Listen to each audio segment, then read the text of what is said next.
risk management is what? Risk ni kitu ambayo haitakikani, unwanted and unwelcomed. Ni kama ule mgeni anakuja hakusema, hatakikana, hata apendwi akikuja. So risk is the same. So risk is something that is unwanted and unwelcome. And when we are doing risk management, when we are teaching them clients, we are teaching the clients, we are training them or educating them about risk management. One of the things we need to emphasize on is you have to identify, they must identify the risk. What are the risks that happened to their household? They will always tell you, we have household shocks. Household shocks are what? Either hospitalization of my child, of my family member, of my mother, of my father. Those are shocks that happen. Ama kifo ikitokea. So those are some of the risks that, because as I said, risk is something that is unwanted and unwelcome. Then once they identify the risk, then we go to the analysis. So how do we analyze this risk? So what if death happens to the household? What if me as a mother, if I die today, that means my children will have no caregiver.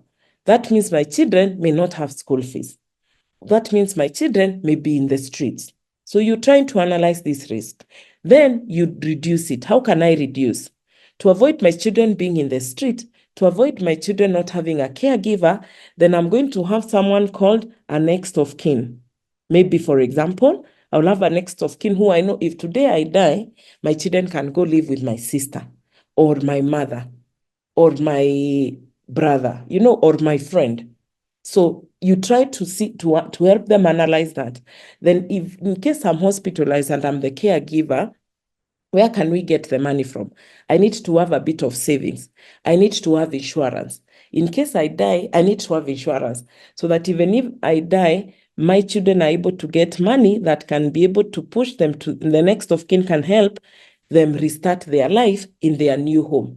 So basically, risk management is the process of being able to identify the risks, being able to analyze them, and also being able to reduce and control them. So how do they deal with these shocks? So what happens when they have death in their household? What happens if they have hospitalization in the household? So most of them, as I've said, huwa wanaenda kwa savings zao, huwa wanaboro kwa marafiki, huwa wanaitisha communities. Najua mko na WhatsApp groups huko mumeekwa mingi sana. Huwa wanakuja kwa chama kwenye kuna kuanga na emergency fund. Alafu kuna assets, anauza mbuzi yake, anauza kondo yake, hata wengine huuza shamba. Ingine ni wanakuja kwenyu kama watu wa bimas, wanawaitisha pesa na saa zingine huwa wanaenda kwa chief. So all these things have different ways, and I know you have very many ways how they deal with shocks.